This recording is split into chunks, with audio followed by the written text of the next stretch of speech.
Internet सिर्फ आधे अधूरे सच और पूरे झूठ में डूबा हुआ है।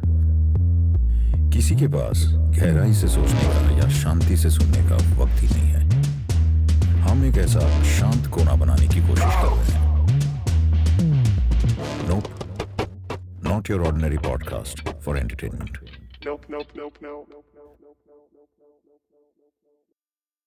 आई थिंक आज के ज़माने में बहुत सारी आवाज़ें हैं जो हमेशा गूंज रही हैं और स्पेशली पेरेंटिंग और बच्चों को लेके क्या होना चाहिए क्या नहीं होना चाहिए, पर इस टाइम पे कोई ये नहीं पूछ रहा है कि आजकल के बच्चे किन चीज़ों से जूझ रहे हैं। तो अगर हम उसके बारे में बात करें तो एक तो बच्चों के लिए जगह कम है। ज़्यादातर जब बच्चों की बात होती है तो वो ऊपर से एक नीचे एक पैट्रनाइजिंग गेज़ होती है। पॉलिसी बच्चों के लिए पॉलिसी बननी चाहिए। हम बच्चों को किस तरह के आदर्श बच्चे बनाएं, आदर्श नागरिक बनाएं, इस तरह की सोच है। इस तरह के बारे में मतलब सोचा जाता है। लेकिन बचपन सिर्फ एक तरह का नहीं है। हमेशा से बचपन सिर्फ एक तरह का नहीं है। हम किस माहौल में पल बढ़ रहे हैं, हमारा क्लास, कास्ट, रिलीजन, जेंडर, ये सारी चीज़ें बचपन पे एक इन्फ्लुएंस होती हैं। तो मुझे लगता है कि इस बारे में हम ज़्यादा बात नहीं करते हैं कि एक्चुअली बचपन तरह तरह के होते हैं और हम सिर्फ एक नॉर्मेटिव चाइल्डहुड मान के उनके लिए कुछ हम डिज़ाइन नहीं कर सकते हैं। प्रॉब्लम ये है कि वो हम करते हैं क्योंकि हम बचपन के बारे में सिर्फ एक नज़रिए से देखते हैं कि बचपन ऐसा होना चाहिए, प्रोटेक्टेड होना चाहिए, बच्चे केयरफ्री होने चाहिए, बच्चों को खेलने के लिए वक्त होना चाहिए, बच्चे खुश होना चाहिए, ये सब हम सोचते हैं और बिल्कुल वो होना चाहिए, वो क्यों नहीं होना चाहिए, लेकिन हर बच्चे के लिए वो होना चाहिए। और हम ये नहीं देखते कि कुछ बच्चे ऐसे घरों से आते हैं जहाँ उनको काम भी करना पड़ता है, जहाँ उनके पास खेलने की जगह नहीं है। कितने बच्चों से मैं मिली हूँ जो मुझे ये कहते हैं कि मतलब हम खेलना चाहते हैं, पास में कोई पार्क नहीं है। हम बाहर जैसे गोवंडी में, बॉम्बे में एक रीसेटलमेंट एरिया में मैंने बच्चों के साथ जो काम किया, तो वहाँ पे वो बिल्डिंग के कॉरिडोर में खेलना चाहते हैं। तो जो अडल्ट्स हैं जो शिफ्ट वर्क करके आते हैं, वो उनके सोने का वक्त होता है तो फिर वो उन पे चीखते हैं। तो हम ये नहीं मान के चलते ना कि हाँ, even the UN has the rights of the child, और उसमें ये है that every child should have the right for all of these things, but कुछ बच्चों के लिए जो उनकी माली हालत है वो ये मुमकिन नहीं कर सकता। तो फिर हम उसके बारे में कैसे सोचते हैं? हम सोचते भी हैं कि नहीं? तो मुझे लगता है कि सबसे ज़्यादा ज़रूरी ये है इस बात पे थोड़ा सा गौर करना कि बचपन तरह तरह के होते हैं। तो हम किस बच्चे के बारे में बात कर रहे हैं? और जब हम कहते हैं ना कि आवाज़ें हैं, बहुत हैं आवाज़ें, लेकिन कौन सी आवाज़ें किस बच्चे तक पहुंच रही हैं, इसके बारे में भी सोचना ज़रूरी है। तो एक सामान वो एक्सपीरियंस नहीं है। हर बच्चे का, जिस तबके से बच्चे आते हैं, उनका एक्सपीरियंस उससे उस पर निर्भर होता है। तो मेरा जैसे आजकल एक प्रोजेक्ट जो मैंने किया है, उसका आउटरीच चल रहा है चिल्ड्रन और सिटीजनशिप को लेके। तो उसमें जो बच्चों के एक्सपीरियंसेस हैं आज़ादी, बराबरी और बंधुता पे, तो हर जगह कुछ चीज़ें हैं जो अलग होगी और हर जगह कुछ चीज़ें हैं जो मिलती जुलती रहेंगी, क्योंकि वो that is the nature of humanity, that something binds us. But ये एक मौका मिलना कि हम इस पर सोच पाएँ कि आज़ादी की परिभाषा सबके लिए एक नहीं हो सकती। आज़ादी की परिभाषा हम जिस क्लास से आते हैं उस पे डिपेंड करता है, लेकिन हम अगर एक ही घर में देख लें तो उसमें भाई और बहन के बीच में आज़ादी की परिभाषा बदल जाती है। अभी मैं बस 2 हफ्ते पहले झारखंड में थी, तो मेरे प्रोजेक्ट में हमने एक पॉडकास्ट बनाया है, पोएट्री पॉडकास्ट, जो बच्चों की कविताओं पे बनाया गया है। तो उसमें एक लाइन है आज़ादी पर, जो एक कविता थी उसमें एक लाइन है जो एक बच्ची ने लिखी है कि ये शायद बॉम्बे वाली लड़की थी एक, उसने लिखा है कि आज़ादी मेरा घर है क्योंकि मैं उसमें छोटे कपड़े पहन सकती हूँ।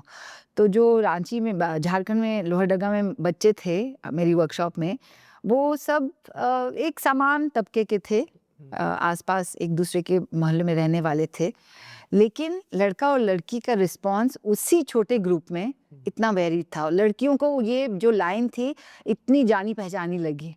It resonated with them. They knew what that experience was of being judged for what they were. लेकिन लड़कों को ये एकदम नई बात लगी कि इसका क्या मतलब है, मतलब हमें तो कभी सोचने को ये मतलब होता ही नहीं है ये नेसेसरी। तो मुझे लगता है कि ये थोड़ा सा बच्चों के साथ बच्चों की बातें सुनना, उनके एक्सपीरियंसेस सुनना, ये आई थिंक हमारे लिए ज़रूरी है। इसलिए नहीं कि हम सिर्फ बच्चों को एम्पावर करना चाहते हैं, एनेबल करना चाहते हैं, हाँ वो हमें करना है और हमें करना चाहिए, लेकिन मुझे लगता है कि इसमें सुनने में अडल्ट्स के लिए एक्चुअली एक लर्निंग है जो हम भूल जाते हैं, पर्टिकुलरली जब हम ये बड़े एब्स्ट्रैक्ट आइडियाज़ के बारे में हम सोचते हैं। तो हम ये क्योंकि हम कहते हैं ना कि जो मार्जिनलाइज्ड पॉपुलेशंस हैं उनकी कहानियाँ, उनकी आवाज़ें ज़रूरी हैं। तो इन सम सेंस बच्चे तो हमेशा मार्जिनलाइज होते हैं क्योंकि उनके पास पावर नहीं होता है, क्योंकि पावर तो हमेशा अडल्ट्स के पास होता है। तो ये सुनने से एक्चुअली हमारी अपनी अंडरस्टैंडिंग ज़्यादा नुअंस्ड हो सकती है। और मुझे तो ये फर्स्ट हैंड एक्सपीरियंस हुआ है क्योंकि जो बच्चों के साथ बातचीत मैं करती हूँ उससे मुझे एक मेरे नज़रिए में आई थिंक ना एक नयापन आया है। जैसे आप बता रही थी कि आप बच्चों से बातचीत करती है तो हमेशा कुछ नयापन या कुछ सीखने को मिलता है, तो क्या सोच रहे हैं बच्चे जब मतलब इतना ओवरलोड ऑफ इंफॉर्मेशन है उन पर? तो मुझे लगता है बच्चों की आवाज़ें सुन के जो जैसे हमारे एवरीडे में एक तो जो चीज़ें हमें जैसे हम ये इनहेरिट करते हैं ना, दी स्टॉक फ्रेजेस, एक उसका जो लाई है, द लाई ऑफ दो स्टॉक फ्रेजेस, उसका झूठापन वो भी एक निकल के आता है। तो हम कहते हैं कि जैसे हमारे संविधान में लिखा है कि सबको आज़ादी और बराबरी मिलनी चाहिए। तो बच्चों के एक्सपीरियंसेस हम सुनते हैं तो हमें फ़ौरन पता चलता है कि वो ऐसा है नहीं। जो बच्चा जो दलित है, हमारी ये मेरे रिसर्च प्रोजेक्ट में और जो कविताएं उन्होंने लिखी उस रिसर्च प्रोजेक्ट में, उसमें निकल के आता है कि स्कूल में जो एक्सपीरियंस है कि ये सुनने में बहुत कॉमन है कि कोई उनको कह रहा है कि किसी और बच्चे को कह रहा है कि इसके साथ बात मत करो क्योंकि ये तो छोटी जाति की है। तो इस टाइप का एक्सपीरियंस कि इसके साथ एक और दिल्ली में एक और जगह जब हमने ये शेयर किया तो एक बच्ची ने कहा कि हाँ ऐसे कहते हैं कि वो मुसलमानों के, हमें घर में भी कहा जाता है कि मुसलमानों के साथ टिफ़िन में मत बैठा करो, मत खाया करो। ये भी एक एवरीडे लाइफ का मतलब हमें ये दिखता है कि वो जो झूठ है in a sense, but I think उसमें पॉसिबिलिटी भी हमें दिखती है अगर हम बच्चों के साथ बैठ के थोड़ा सा वो स्पेस बनाएं शेयरिंग के लिए। क्योंकि वही लड़की जिसने मुझे कहा कि घर में कहा जाता है कि मत बैठो मुसलमानों के साथ टिफ़िन के टाइम, शी सेड लेकिन मैं नहीं सुनती, मैं बैठ जाती हूँ। बॉम्बे में एक लड़की ने बराबरी पे हम एक्सरसाइज कर रहे थे तो उसने अपनी कविता में भी और उसने एक आर्टवर्क भी बनाया था। दलित लड़की है और उस वक्त ना कर्नाटक में वो हिजाब वाला चल रहा था पूरा मुद्दा। तो उसने जो आर्टवर्क बनाया उसमें उसने एक स्कूल बनाया और कुछ लड़कियां थीं हिजाब में और कुछ लड़के थे प्लैकार्ड लेके जिसमें लिखा था नॉट अलाउड या ऐसा कुछ था। तो मैंने पूछा कि तुमने क्यों बनाया ऐसा, क्योंकि ये तो मतलब तुम्हारा एक्सपीरियंस नहीं रहा होगा, तुम तो मुसलमान नहीं हो। तो उसने कहा कि मेरी जो दोस्त है वो मुसलमान है और हम साथ पले बड़े हैं, मैं उनके घर जाती हूँ, वो मेरे घर आती हैं, तो मुझे सुनने में आता है कि उनके क्या चैलेंजेस हैं, उनके घर में क्या परेशानियाँ हैं, किस चीज़ के बारे में वो बात कर रहे हैं, किस चीज़ से उन्हें डर लग रहा है। तो इसलिए मुझे लगा कि मैं इसके बारे में बताऊं क्योंकि मुझे लगता है कि ये गैर बराबरी का एक एग्ज़ाम्पल है। अगर उनके मज़हब में है कि उनको पहनना है तो फिर उनको वो हक मिलना चाहिए जैसे और लोगों को पहनने का हक होता है। तो मुझे लगता है कि ये एवरीडे लाइफ में दोनों चीज़ें बच्चों के एक्सपीरियंसेस से, बच्चों की आवाज़ों से हमें ये मिलता है। एक कि what is the lie of the normative और दूसरा the possibility also of overcoming it. दोनों चीज़ें हैं इसमें। अगर हम थोड़ा सा एक माहौल बनाएं जिसमें we are interested in that sharing, ना कि हम इस नज़रिए से जाएं कि हम बड़े हैं, हमें सब पता है और हम आपको समझाएंगे। आई think that is the biggest thing कि हमें एक क्यूरियोसिटी के साथ बच्चों के साथ अगर हम बात करें तो इसमें हमारे लिए सीखने को काफ़ी है। और हमारी जो अपनी सोच है वो it will be much more nuanced, more layered, and I think it will allow us to imagine, because हम बच्चों पे तवज्जो क्यों देते हैं, पॉलिसी में क्यों देते हैं? Because we say they are going to carry the future, ना? The burden of futurity lies on the children's shoulders. तो अगर actually we are interested in that future, then we have to understand what is the present, ना? तो हम उसको कैसे समझेंगे अगर हम उनसे बात नहीं करेंगे? बट जैसे मार्कर्स होते हैं ऑफ के कुछ चीज़ें, जैसे आपने कहा खेलने के लिए जगह हो या हर तरह की इंक्लूसिव एनवायरनमेंट हो, तो ऐसे मार्कर्स होंगे which will probably help every child excel. तो वो मार्कर्स क्या होते हैं? आज़ादी, सबके लिए आज़ादी। अभी हमारे झारखंड वाले वर्कशॉप में हम जब आज़ादी का वो करने जा रहे थे, जो जिस संस्था के साथ मैं कर रही थी, तो उन्होंने एक छोटा सा एक्सरसाइज किया था, मूवमेंट एक्सरसाइज। उसमें था कि किस किस चीज़ों से आज़ादी चाहिए, और फिर लास्ट में था कि कितनी आज़ादी। तो एक लड़की कहती है इतनी सारी आज़ादी। तो आई फील सबसे पहले दैट इज़ द मार्कर ना, कि आज़ादी, बोलने की आज़ादी, आज़ादी किसी से चीज़ को करने की आज़ादी, आज़ादी एक सोच की आज़ादी।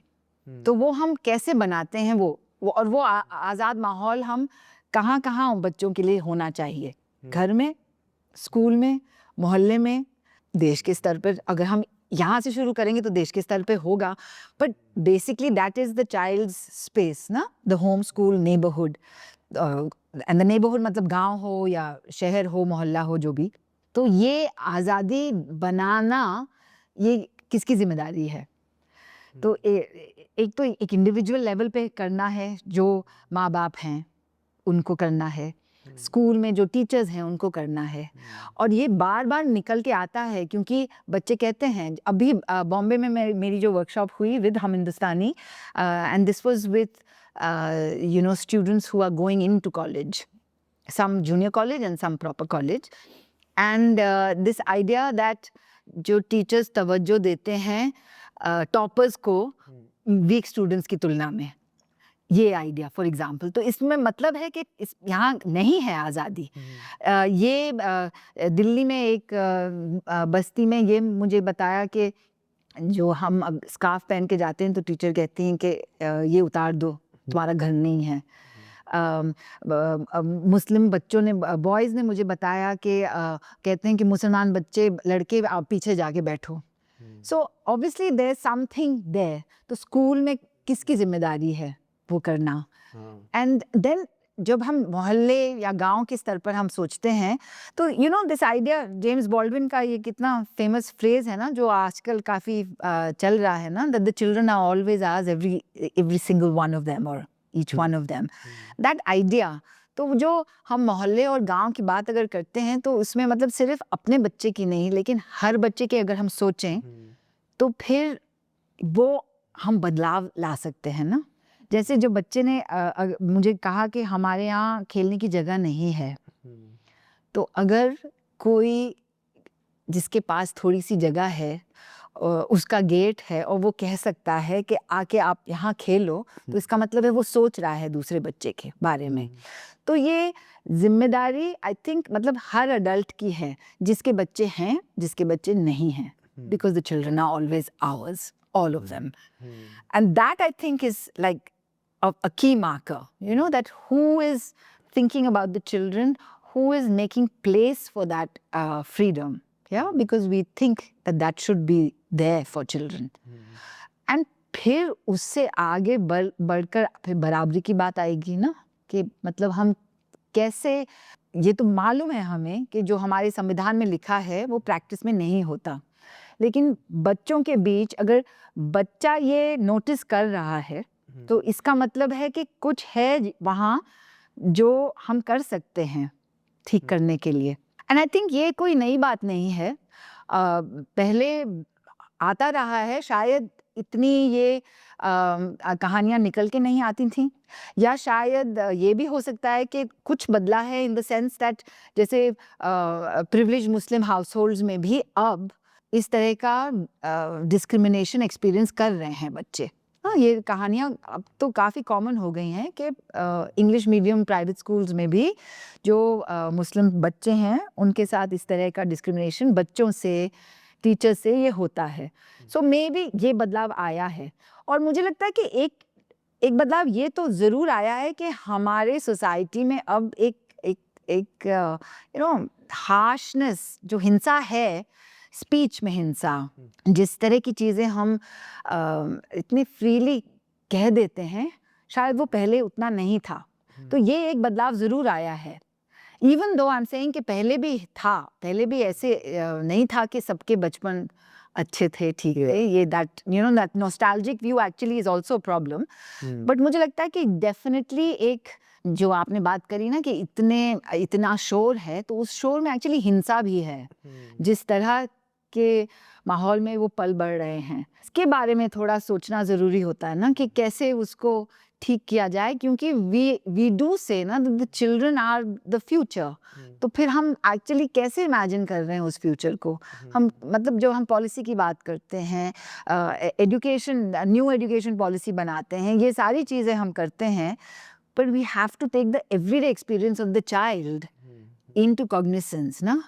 तो वो हम कैसे करेंगे अगर हम उनसे बात नहीं करेंगे? काफ़ी पेरेंट्स जो के बच्चे मतलब आई थिंक अब बड़े ही हो रहे हैं स्क्रीन और टेक्नोलॉजी के साथ, उनमें एक बहुत बड़ा फोबिया है कि ये पढ़ता नहीं है, या ये लिख नहीं पाता, या ये मतलब जो हाथ का काम है वो नहीं कर पा रहे हैं। तो इसमें मतलब ऑफ कोर्स जैसे स्क्रीन्स का एक पॉजिटिव इम्पैक्ट एक बच्चे पे होगा जो कोई और सोशल क्लास से आता हो, जिसके लिए वो गेटवे है इन्फॉर्मेशन का। जी। बट नॉर्मली स्क्रीन्स को लेके क्या पॉइंट ऑफ व्यू है होना चाहिए जो थोड़ा रैशनल भी हो? और आई थिंक डेफिनेटली कि किस तबके से हम आते हैं, ये इस पे हमें गौर करना ज़रूरी है, क्योंकि हमारे एक वर्कशॉप में आज़ादी के लिए एक बच्ची ने मोबाइल फ़ोन बनाया था, और एक हम हिंदुस्तानी की एक कविता में भी, रिसर्च प्रोजेक्ट में जो बच्चों ने कविताएं लिखी थी, उसमें भी था कि आज़ादी मेरा फ़ोन है क्योंकि मैं इसमें कुछ भी देख सकती हूँ। तो बिल्कुल ये टूल भी है एम्पावरमेंट का, एंड हम क्यों इसको किसी को इससे रोकें। बट आई अंडरस्टैंड कि एक जो एंग्जाइटी होती है स्क्रीन्स को लेके, पर मुझे लगता है कि थोड़ा सा हमें ना इसको, जो इसके साथ मॉरल पैनिक एक जुड़ा हुआ है, उसको थोड़ा सा हटा के उसके बारे में सोचना ज़रूरी है, क्योंकि हर दौर में कोई ना कोई टेक्नोलॉजी रही है जिसके साथ एक ये पैनिक जुड़ा है। मुझे याद है कि मेरे बचपन में जब हम लैंडलाइन फ़ोन होता था और हम लंबी लंबी बातें करते थे अपने दोस्तों के साथ, तो मेरी नानी हमेशा कहती थी कि क्या है ये, मतलब क्या बातें कर रहे हो, क्यों कर रहे हो, बंद करो, बहुत हो रहा है। तो दैट हर दौर में कुछ ना कुछ टेक्नोलॉजी है जिससे लगता है कि माय गॉड सब चीज़ बिखर जाएगी। So that moral panic, I think, is something we have to like control, because this is their everyday, this is their time, this is what their world is, and they understand it in a way that we don't. But having said that, मुझे लगता है कि particularly जो बच्चे छोटे होते हैं, उनके लिए कुछ हमें सोचना ज़रूरी है कि मतलब वो टेबल टेनिस अगर खेलें तो क्या वो स्क्रीन पे खेलें, क्या एक्चुअली फिजिकली खेलें। तो एक आई थिंक एक जो चीज़ है जो मुझे लगता है कि जा रही है, और इस पे थोड़ा पर्टिकुलरली अर्बन स्पेसेस में इस पे हमें काम करना चाहिए कि बच्चे बाहर उतना नहीं जा पा रहे, और ये बहुत ज़रूरी है, क्योंकि but there is a writer called J Griffiths, and she is written about how children have to be connected not just to their kin but to their kith. So that idea कि हमारा क्या है माहौल, हम जिसमें बढ़ रहे हैं, वो पेड़, वो घास, वो गलियाँ, हम किस रास्ते से अपने घर पहुंचते हैं, ऑल ऑफ दीज थिंग्स ना, this is part of growing up. ये भी तो सीखना हुआ ना, ये भी एक मतलब हम इंडिपेंडेंट ज़िंदगी हमें अगर जीना है और सीखना है तो ये सारी चीज़ें हमें करना आना चाहिए। तो आई थिंक ये घट रहा है, और ये कुछ घट रहा है क्योंकि न्यूक्लियर फैमिलीज़ हैं और पेरेंट्स के पास उतना वक्त नहीं है, because you know both parents have to work. तो ये एक स्ट्रक्चरल चीज़ें हैं जिस पे हमें ध्यान देना होगा कि then what happens, can only the nuclear parents be held responsible, or should we as a society create a context जहाँ बच्चों के लिए this possibility can exist? तो वो क्या possibilities हो सकती हैं, क्या कुछ community networks जिससे किसी और के बच्चों के साथ आपके बच्चे भी इस मौके का फ़ायदा उठा सकें और बाहर जा सकें, कौन उन्हें बाहर ले जा रहा है सुपरविजन के साथ, इस तरह की चीज़ें। The other I think is also कि जगह क्या हो रहा है, हर जगह कंस्ट्रक्शन, हर तरह का कंस्ट्रक्शन, और ये नहीं सोचा जाता। हाँ, गेटेड कम्युनिटीज़ में होते हैं पार्क्स, लेकिन वो कितने बच्चे हैं जो गेटेड कम्युनिटीज़ में रहते हैं? तो हमारी बस्तियों के जो बच्चे हैं, जगह ही नहीं है खेलने के लिए। तो हम जो पब्लिक एक जैसे स्पेसेस होना चाहिए, जो कॉमन स्पेसेस होना चाहिए, उसमें कैसे बच्चे उसको एक्सेस करें। And then the you know larger kind of like question of security and safety, जिसका हम मतलब we cannot just treat that lightly, वो है एक प्रॉब्लम, और माँ बाप को डर रहता है। आई थिंक हम लोग, मेरे बचपन में हम काफ़ी छोटी उम्र में, 8-9 साल की उम्र में हम अकेले दुकान तक जाते थे, लेकिन अब नहीं जाने देते हैं। हाँ, बस्तियों के बच्चे जाते हैं, दे हैव टू गो, पर मिडिल क्लास बच्चों को नहीं जाने दिया जाता है। So I think like there are many things, and there are structural things that need to be tackled, which actually not only about childhood and not only about children. It is about the way we imagine ourselves as people. हम अपने gated community में हर चीज़ खूब अच्छे से कर सकते हैं। अपने बच्चों के लिए हम पार्क बना सकते हैं, वहाँ वो नीचे खुद जा सकते हैं क्योंकि लाइटें अच्छे से लगी हुई हैं। ये सब हम कर सकते हैं और हमें लगता है कि यहाँ पे सब हमने कर लिया है। बट फिर वो भी ज़िंदगी एक सीमित ज़िंदगी है ना, वो बच्चा एक सीमित ज़िंदगी जी रहा है और उसके एक्सपीरियंसेस उस दायरे में हैं। तो वो भी एक I mean, to me, we need to work not just with the child who is underprivileged, but also with that child who is living this constrained life. क्योंकि फिर उसके experiences कितने सीमित हैं और उसको पता भी नहीं है कि और तरह के बचपन होते हैं। So that like हमारा जो ये हम हिंदुस्तानी वर्कशॉप्स हम कर रहे हैं, तो हम पब्लिक प्राइवेट स्कूल्स में भी जा रहे हैं बिकॉज ऑफ दिस ना, कि सुनना चाहिए बच्चों को एक दूसरे के एक्सपीरियंसेस के बारे में कि ये भी बचपन होता है, ताकि जैसे वो उस लड़की ने कहा ना कि मुझे घर पे ये कहते हैं लेकिन मैं सुनती नहीं हूँ, मैं उनकी बात नहीं मानती, ये चॉइस बच्चों में खुद होना चाहिए ना, वो एजेंसी। तो वो एजेंसी डेवलप करने के लिए उनको पता भी होना चाहिए ना कि और क्या है दुनिया में। मतलब मेरे आसपास जितना भी मैं सुन रहा हूँ 90% लोगों की स्ट्रगल यही है, बिकॉज एजुकेशन का एक बहुत ही कंपेटिटिव तरह से इंडियन सोसाइटी में देखा जाता है कि हम अपने बच्चों को किताबों की तरफ कैसे ले जाए। हाँ, वो हमेशा वो एक बच्चे का एग्जाम्पल देते हैं जिसको किताबें पढ़ना एक्चुअली पसंद है, और वो सोचते हैं हमारे बच्चे वैसा क्यों नहीं है। तो ये भी मुझे लगता है कि रीडिंग आजकल थोड़ा सा एक फेटिश हो गया है। बिल्कुल, मतलब मैं तो पढ़ती हूँ, मेरा बचपन किताबों में गुजरा तो मुझे वो अच्छा लगा। हाँ, मेरा जो बच्चा है बच्चा था, अब बड़ा हो गया है, तो उसका बचपन भी क्योंकि मुझे अच्छा लगता था तो मैं चाहती थी कि मैं उसके साथ वो शेयर करूँ। हो गया, वो भी एक रीडर बन गया। आई थिंक एक हद तक ये बिल्कुल, I mean I will not से कि पढ़ना नहीं चाहिए, लेकिन मुझे लगता है कि एक हम उसको फेटिश बना देते हैं। बच्चे शायद किताबें उस तरह से नहीं पढ़ रहे हैं, लेकिन वो कुछ और पढ़ रहे हों, तो उसको भी हमें थोड़ा सा ना खुल के उसके बारे में सोचना चाहिए। रीडिंग इज़ नॉट अबाउट कि बस मैंने ना मतलब 1 महीने में 10 किताबें पढ़ ली। रीडिंग इज़ थिंकिंग, जैसे वो कहते हैं ना, it is also an act of doing, not just the passive receiving, है ना। तो वो अलग अलग तरीके से हो सकता है। तो हो सकता है कि डिवाइसेस पे भी पढ़ा जा सकता है और पढ़ रहे हैं। तो अगेन मैं ये नहीं कहूँगी कि it's all okay, it's not all okay and there is something that we need to think about. But मुझे लगता है कि ये इस तरह से जब हम एक उसको फेटिश बना देते हैं ना, then I think we actually do a disservice. वो उसको उस तरह से सॉल्व नहीं हम कर सकते। तो एक तो माहौल बनाना होता है, उसमें जो रीडिंग में प्लेजर है वो प्लेजर बच्चे को एक्सपीरियंस करना ज़रूरी है। तो वो किस तरह से वो एक्सपीरियंस कर सकता है, शायद वो एक माहौल का क्वेश्चन हो कि घर में करें या लाइब्रेरी में करें या स्कूल में करें और दोस्तों के साथ, ये है प्रॉब्लम। या शायद वो है कि जिस तरह की किताब एक बच्चे को चाहिए वो उसे मिली नहीं है, तो वो ढूंढना।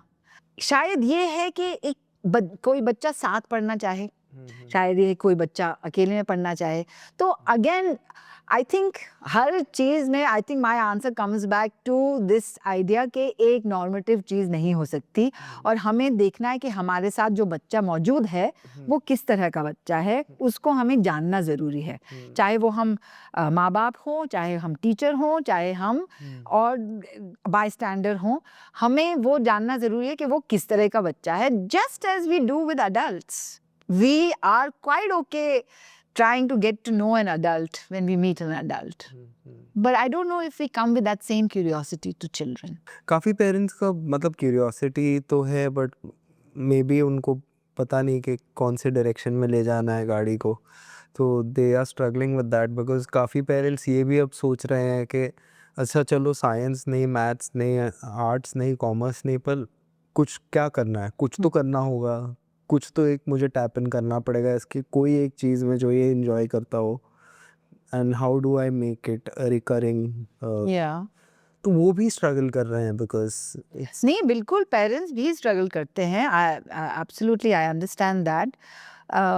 एंड वही है दैट यू मेंशन ना, जो कंपटीशन का एक हमने स्ट्रक्चर बनाया है। तो but what I'm saying is that there are structural things that we need to work at, and then there are things that we can do at the individual level. Some years ago, I did this film called Happiness Class. I shot in 3 government schools in Delhi, where the happiness curriculum had been introduced. So uska 1 saal ho gaya tha. So the film was commissioned by the Foundation for Universal Responsibility of the Dalai Lama.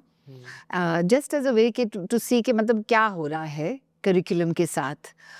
And curriculum introduce किस लिए था, इसलिए कि लगा कि बहुत pressure है बच्चों पे, स्ट्रेस है, and children need some way to cope with that, right.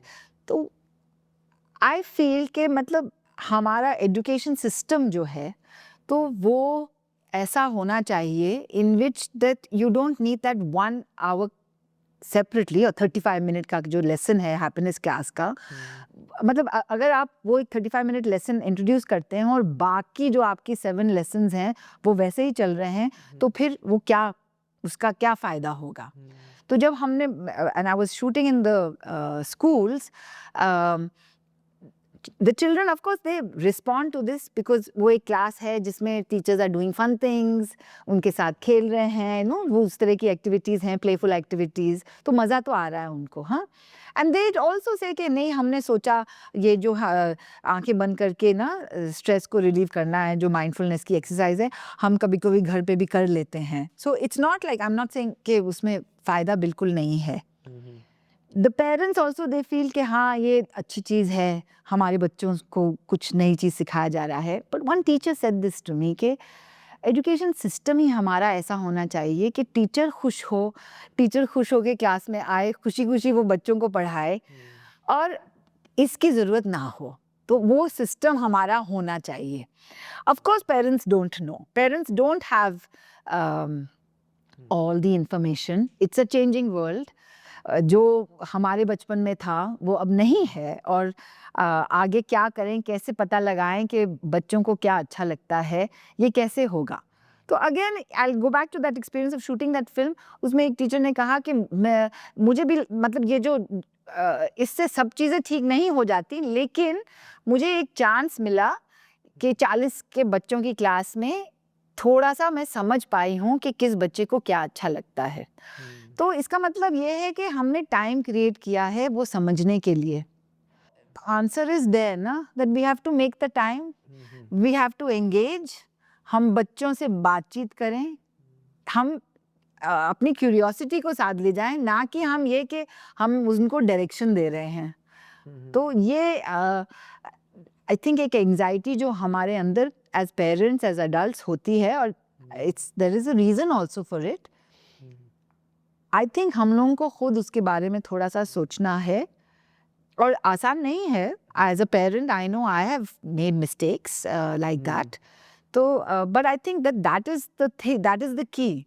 हमें टाइम बनाना है और हमें उनके साथ बैठ के बात करना है to find out really what is it that they are struggling with, that they need, and every child it will be different. But basically काफ़ी पेरेंट्स का डिसिप्लिन को लेके भी होता है कि ये 7 बजे उठ जाओ और 9 बजे सो जाओ, उसमें ही निकल जाता है पूरा टाइम के ये 2 चीज़ें होनी चाहिए मेरे बच्चे के साथ या किसी भी बच्चे के साथ। तो आपके हिसाब से डिसिप्लिन का क्या रोल है और डिसिप्लिन को कैसे लागू किया जा सकता है? आपको याद है पिछले साल या कब हुआ था, यूपी में एक टीचर ने हिंदू लड़के से मुसलमान लड़के को पिटवाया था हाँ as a sign of discipline, हाँ है ना? That was also discipline. Discipline हाँ so we have to rethink discipline. Discipline का मतलब क्या हुआ? ये भी उन्होंने कहा था कि हमने डिसिप्लिन के तौर पे करा था। बच्चे हमारे सब बच्चे होते हैं और हम तो चाहते हैं कि इससे बच्चा सीखे, यही था ना उनका, दैट वाज देयर थिंग। तो again the question is this, अगर हम बच्चों को इस तरह से समझ रहे हैं कि हमें सब पता है और बच्चे को कुछ नहीं पता है, then we will enforce everything ना, we will enforce discipline, we will enforce कि आप competition में हिस्सा लें और अच्छे marks लाएं, we will enforce कि आप given what your context is, we will enforce कि आप मत बैठिए दलित बच्चे के साथ और मुसलमान बच्चे के साथ। So what I'm saying is कि these things जो parenting की जो आप ये बातें कर रहे हैं, they are not separate from the way we imagine society and our larger structural questions. And parents, like all adults, also need to do some self-reflection. If we want children to be successful, we want them to live an examined life, then we have to also first begin by living that examined life ourselves.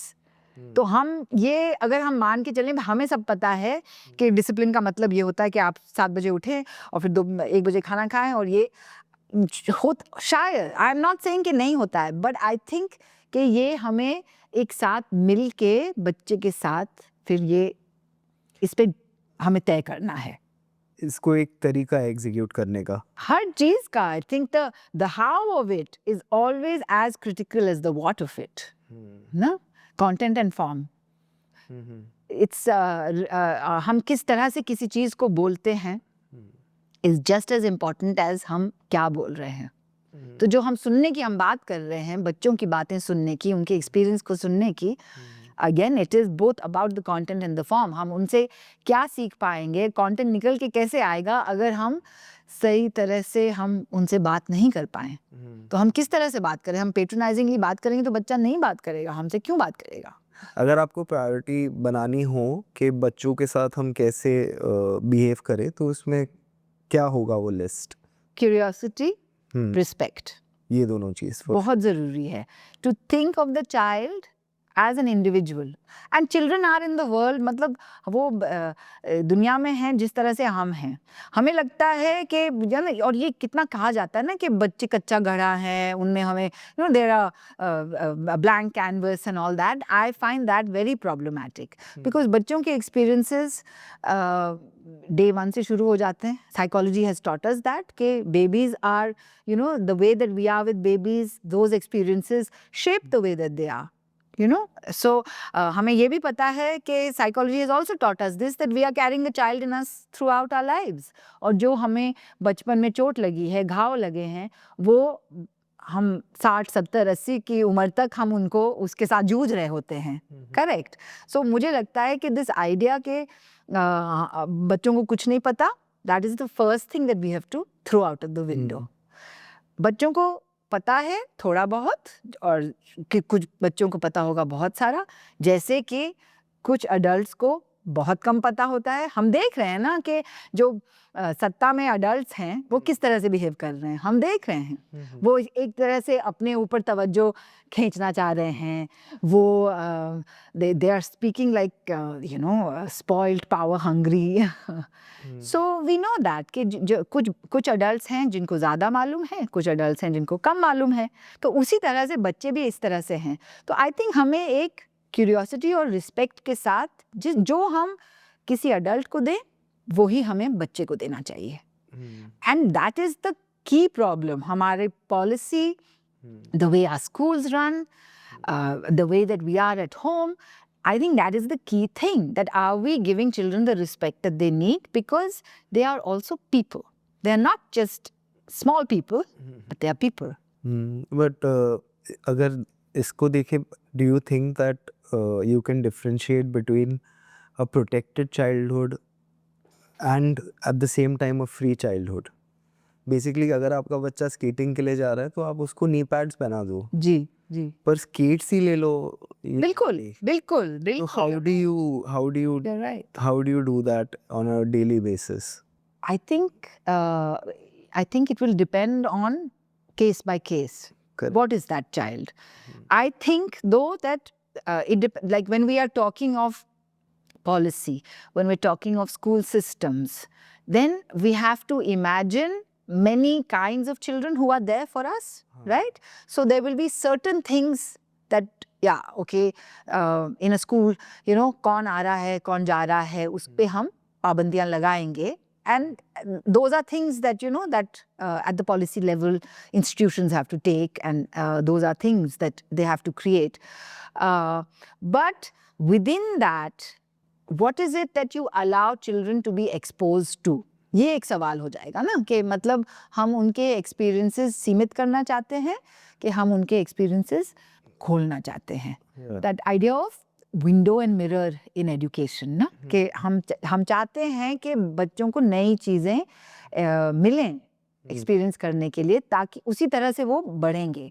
So you are absolutely right कि जिस तरह से खेल में हम protective gear डालते हैं, तो इन दैट सेम वे अगर हाँ ये स्क्रीन की हम बात करें और इंटरनेट की बात करें, तो हम उनको इंटरनेट से महरूम नहीं कर सकते, लेकिन हम इंटरनेट सेफ्टी की और उसके बारे में हम बात कर सकते हैं कि what are the problems that can arise for you. How do you keep yourself safe? No? मतलब किसी से बात कर लेना नेट पे, ये इस तरह का ना, सोशल मीडिया पे इस तरह का. So we have to talk about these things. I think that एक relationship banana, that is the key. और वो relationship banana of course parents के लिए तो बहुत ज़रूरी है, बट आई थिंक स्कूल्स में भी एक बच्चों के साथ relationship banana, that the child is able to trust that you know this is being done for my safety. Having said that, मुझे लगता है कि कुछ चीज़ें हैं जैसे स्कूल में जो हमेशा लगेंगी बच्चों को कि ये हमारे लिए सही नहीं है, तो और वो थोड़ा सा एक टेंशन रहेगा, but I am okay with that. वो तो एक ज़िंदगी में होता है थोड़ा बहुत. और बच्चों को ये भी आई थिंक एकदम कि हर चीज़ जो उन्हें सही लगे वो मिल जाना, I think that's also a problem ना, कि कुछ ये भी एक एक्सपीरियंस होना चाहिए कि हमें सब चीज़ें हमारी पसंद की नहीं मिलती, और उसको अलग अलग तरीके से समझने की ज़रूरत भी है, you know, to work around it. to work around it. But for me, like I'm interested not so much in, you know, like of course parenting is part of it, you know, कि हम as parents हम क्या कर रहे हैं अपने बच्चों के लिए, हम कैसे उनको थोड़ा सा दुनिया में छोड़ रहे हैं ना. मतलब ऐसा तो नहीं होता ना कि you turn 18 and फिर उसके बाद आप फौरन सब कुछ कर पाते हो. And in fact now we are seeing middle class privileged parents उन households में वो जो childhood है वो actually extend हो रहा है ना, कि बच्चे नहीं कर पाते हैं और वो कॉलेज जाते हैं और हॉस्टल में रहते हैं या पीजी में रहते हैं, तो माएँ फ़ोन करके बताती हैं कि खाना क्या बनेगा। हम ये कहानियाँ भी चल रही हैं आजकल। Absolutely. So that extension of childhood is happening for certain class of people. For a child कि हम उसको दुनिया से कैसे हम वाकिफ़ करें कि जो हमारा घर है, दुनिया सिर्फ वो नहीं है। इसका मतलब ये कि आप उससे सीमित नहीं हैं, और इसका मतलब ये भी कि अगर आपके पास बहुत है तो किसी और के पास उतना सब नहीं है। ये दोनों चीज़ें हमें समझना as a child, I think it's important ना। जो वो बच्चा जिसके पास नहीं है उसको ये एक उसमें एक ऐसा जज्बा लाना कि मेरी ज़िंदगी सिर्फ जहाँ से मैं आया हूँ उसमें सीमित नहीं है, मैं आगे बढ़ सकता हूँ। एक ये वो लाना, और दूसरा for that child who is so privileged, who has everything, to understand कि मेरे जैसे हर बच्चा मेरे जैसा नहीं है। तो हम एक दूसरे के साथ कैसे साथ जिएं, ये, क्योंकि हम सिर्फ अपने गेटेड कम्युनिटी में और हम अपने इंटरनेशनल स्कूल में नहीं जी सकते ना। आगे जाके हमें दुनिया में जीना है और दुनिया में काम करना है और एक दूसरे के साथ ही काम करना है। तो हम वो कैसे करेंगे अगर हम एक दूसरे के बारे में नहीं सोचेंगे? So for me, that idea actually is something that is not just, of course, it's the parents' responsibility, but I think it's a responsibility of every adult to think about that. There's a writer, Kathleen Rundle, who writes. She's a professor in Oxford or Cambridge or something in literature, but she writes for children. उन्होंने एक किताब लिखी है, Why You Should Read Children's Books Even Though You Are So Old and Wise. And so I love that idea that there is no separation in that sense, na? That it's not कि childhood है और adulthood है, but actually it's like a continuum because we carry the child in us. Borrowing from her, but she used this phrase, no pasaran, which is a Spanish phrase, कि the evil will not pass through me. जो दुनिया की बुराई है वो नहीं मैं अपने अंदर आने दूंगी, you know, and that I feel is what we have to somehow, we have to work with children to instill that in them until we can fix the world and we can fix that evil, you know, because the evil is there. So how do we work with all these different kinds of children that they are able to say, you know, we are okay with like living together and we will not allow no pasaran. मुझे लगता है कि ये and that is वो parenting सिर्फ नहीं कर सकता, वो हम सबको करना है, मिलके society को करना है, policy level पे करना. I'm so sorry. Yeah. Thank you so much. I think we've thanked you. Yeah.